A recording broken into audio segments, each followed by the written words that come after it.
atenção nessa prova aí, lê as perguntas. Ah, professor, tem nem condição. Essa prova tá tão fácil que eu faria ela de olho fechado. Ai, véi, juro. É, prova mais fácil que essa, só a de educação física. É que eu tô vendo a aluna errando é tudo. Qual foi, professor? Vai ficar falando em voz alta só porque eu fiz errado, foi? Mas como é que não fala, meu amigo? Tu tá colocando aí que 10 dividido pra 5 é 5? É o quê?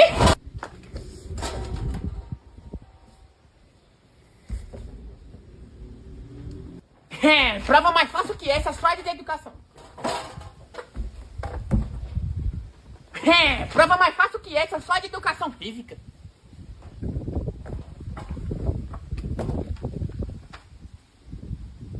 É, prova mais fácil que essa, só a de...